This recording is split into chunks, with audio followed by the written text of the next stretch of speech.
Welcome to the channel, English Epics. My wife and her lover took almost everything valuable from me. Now they wanted to take my children. They had already turned the kids against me to such an extent that they weren't even interested in visiting me once every 2 weeks anymore. The very arrangement the court had previously approved. How could this even happen? How did the court decide that I, a loving father, wasn't fit to see my children, when I had felt nothing but unconditional love for them their entire lives? Well, I suppose that no longer matters, because now they don't want to see me anyway. That creature, they arranged a meeting at their fancy over-the-top mansion. Of course, where else? I work like a dog and can barely afford a one-bedroom apartment these days, while they smugly flaunt their wealth in my face. I went to the meeting, accompanied by my attorney, Bill. He was instructed to record everything on video, and he agreed.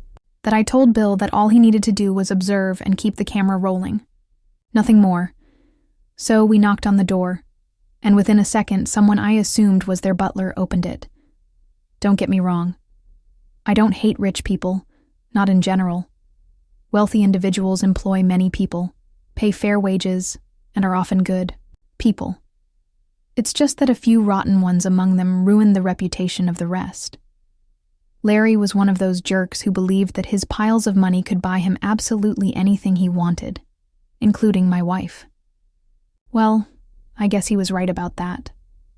The butler led Bill and me into the dining room where, seated at what looked like an endless table, we found Larry himself, my adulterous ex-wife Janet, and our 2 children, Hillary and James, who were soon about to become ex as well. They didn't even smile at me. There were also 3 others present, whom I quickly recognized as Larry the Bastard's legal support team, that I pointed Bill toward the seat at the far end of the table, and he walked over and sat down. I, meanwhile, took the chair directly, opposite Larry and Janet, that I drilled my ex-wife with a hard stare, then muttered through clenched teeth, "What the hell do you want now, adulteress?" "Henry, don't talk like that in front of the children," she snapped. "Why the hell should I care about them?" I shot back. "They're not my kids anymore, are they? Not since you brainwashed them and turned them against me. So I'll call you a damn adulteress, as much as I want, and you can deal with their little hurt feelings however you see fit." Okay. After all, adulteress is exactly what you are. Someone who sells herself for money, and that's precisely what you did. Now let's cut the crap. I'll ask. "You again. Why am I here?" One of their lawyers stood up, and that instantly set me off. "Sit your goat-faced ass down. Plant that fat rear in the chair now." I barked at him. "I'm talking to the scumbag and his adulteress right now." The lawyer paused, then smirked and slid a folder across the table toward me that IT was labeled Adoption and contained a small stack of papers that he sat back down, that I had a strong feeling this was where it had all been heading. "Perfect," I said, without taking my eyes off them, especially Larry. "Let's make a deal. You took everything from me. So I'm walking away from this, meeting with something for myself, and we're not done here until I get it. Call in your butler and anyone else in the house. I don't want anyone sneaking up behind me." They did as I asked. A minute later, the butler and the head chef entered the room and stood behind Larry and Janet. "Just sign the papers, Henry," Janet finally said. I didn't even look at her. She wasn't worth a response. "Not that creature. First of all," I began, "I want $100 million for each child. That's my price for giving them up." Larry burst out laughing, as if I had just told the world's funniest joke. "Fine," he said, waving a hand dismissively after catching his breath. "I'll give you $100,000 for both." "Nope." "That's not acceptable," I said, shaking my head. "Okay, I'll give you a discount. $25 million per child, paid in Bitcoin, right here and now." From the looks on my children's faces, it was clear they were stunned, shaken by the idea that the value of their lives had just been reduced to a financial transaction. Once the initial shock wore off, Hillary stared at me with a strange expression. James, on the other hand, looked like he couldn't care less. Larry chuckled again. "Not happening, Henry. Where would you like the funds to be transferred?" Jacob responded quickly. clearly realizing by now that I wasn't bluffing. Larry dictated my account number to him, and Jacob repeated it back, confirming the sequence was correct. 48 minutes, I reminded them both, just to be clear. Does it matter which account the money comes from? Jacob asked. Preferably one of my personal accounts. No transfers from payroll accounts, Larry replied. I had decided the household staff in his mansion weren't part of this, just people trying to earn a living. Right now, both of them were doing their best to disappear into the wallpaper. Hey, you two. The butler and the chef? Yeah, I'm talking to you. Take a seat over there and relax, I ordered, gesturing with the barrel of my gun. As long as you don't do anything stupid, you'll see your families tonight, same as Bill. As for everyone else, including my former children, this is fair play. They sat exactly where I told them. Hillary started to sob. But Daddy, she whimpered. I ignored her completely.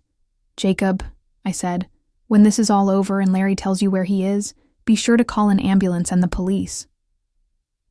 He's already starting to spill all over the table, I added with a laugh. What's so funny? Janet snapped at me, furious. That jackass. He actually thought I wouldn't touch him. He thought, that he was. Oh, God, he thought he was bulletproof. Ah. Damn, it was so funny I couldn't hold it in.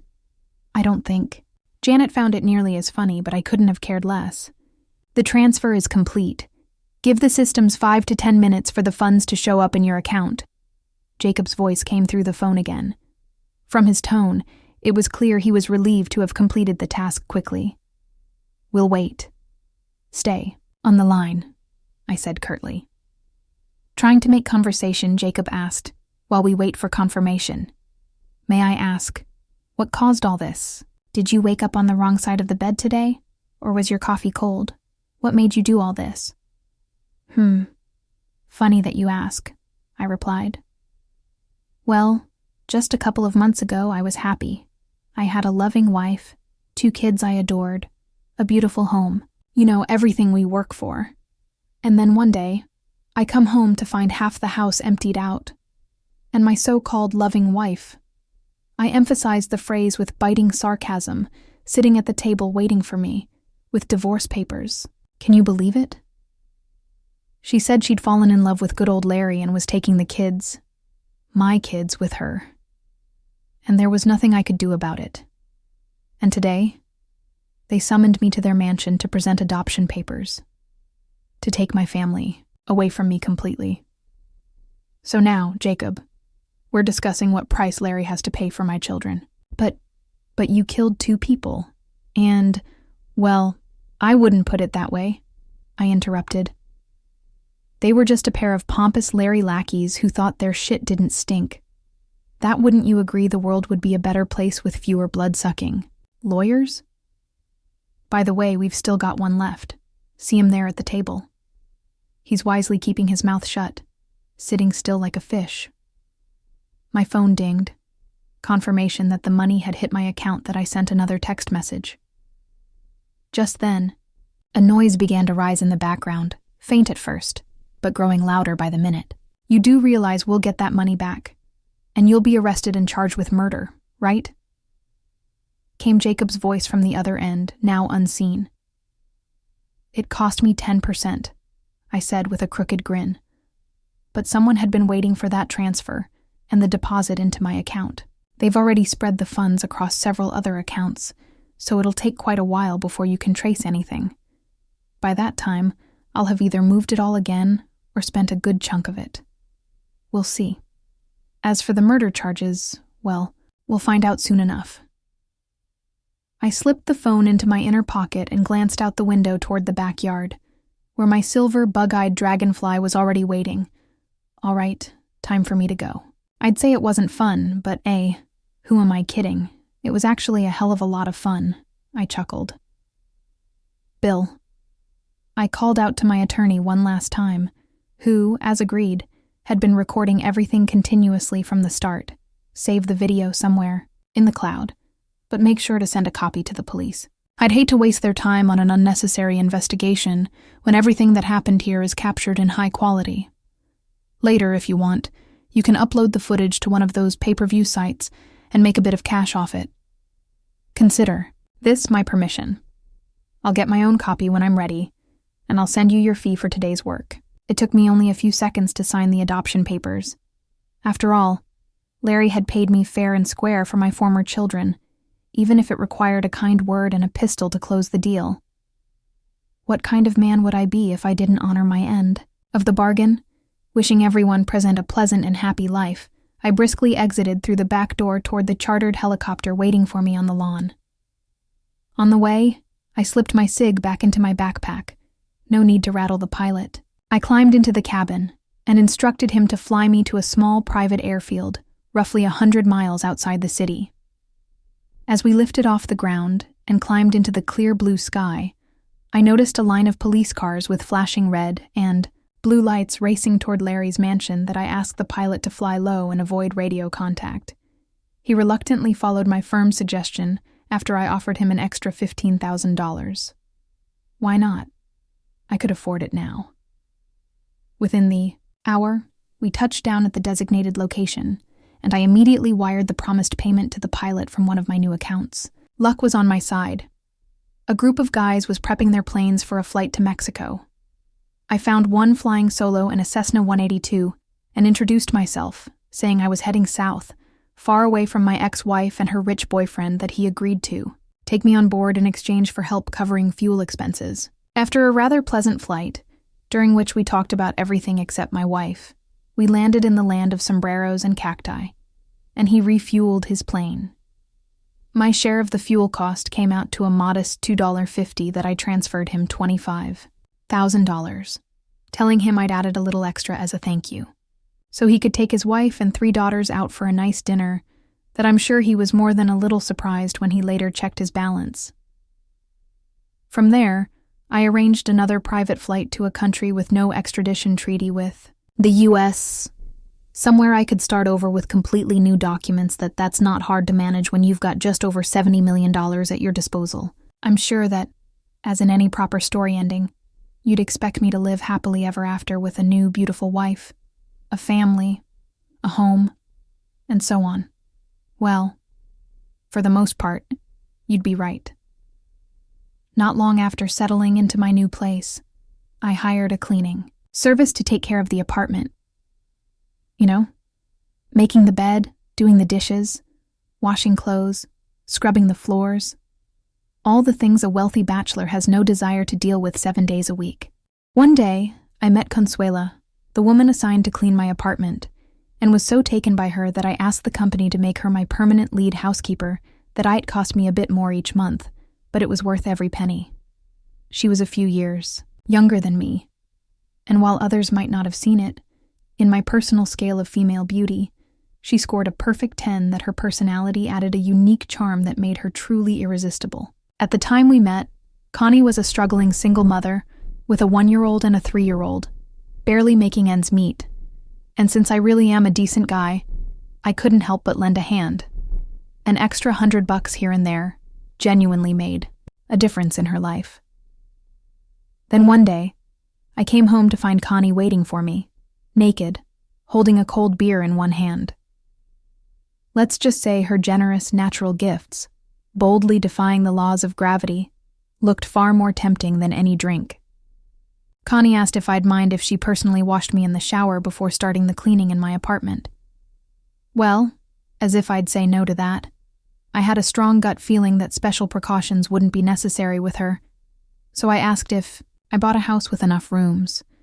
Would she keep doing these kinds of ritual washings every day after she moved in with her kids? Without hesitation, she gladly said yes, and that's how we started living together. A couple of months later, one evening, Consuela curled up on my lap, wrapped her arms around me, and asked if I'd consider hiring someone else to take over the housework. She noticed the puzzled look on my face, so she took my hand, placed it gently on her belly, and said with a mischievous glint in her eyes and a surprisingly coy smile, "Very soon, I'll be too busy producing more of that milk you like so much." With her other hand, She stroked her wonderfully full breasts. I caught her meaning immediately and let this woman do whatever she felt was right for our home and our family. 7 months later, our family welcomed twin baby girls, whom we named Kelsey Marie and Olivia Renee. Eduardo was thrilled to have 2 little sisters, while Nicholas was still too young to understand what was going on. At one of my regular doctor's visits, I made sure to take care of things so that the children Connie and I already had would be our last. We eventually got married, and I finally told her my full story. At first, Consuela thought I had made it all up, until I showed her a few news articles online. One way or another, I felt relieved that my past hadn't affected my relationship with her. We didn't throw money around or live to show off, even with millions in the bank, but I made it my life's mission to give Connie the kind of life she had always dreamed of.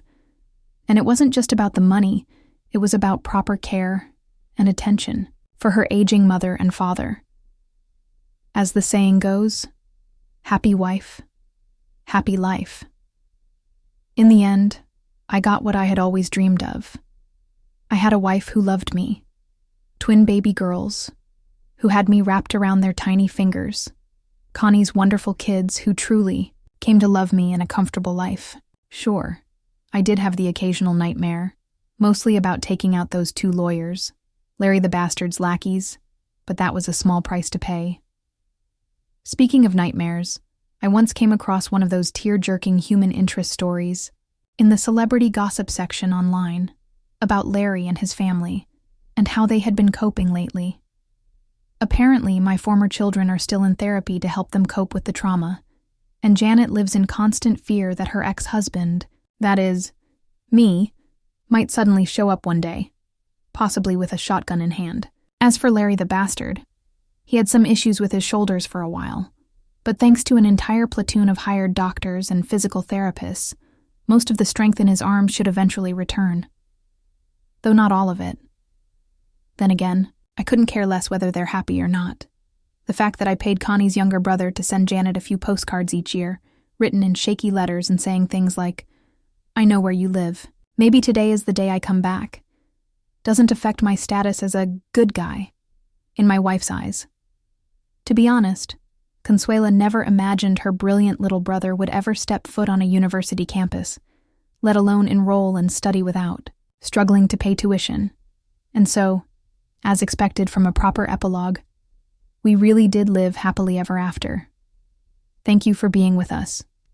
And if you're one of those who watches silently, just leave a like. It helps new stories come to light.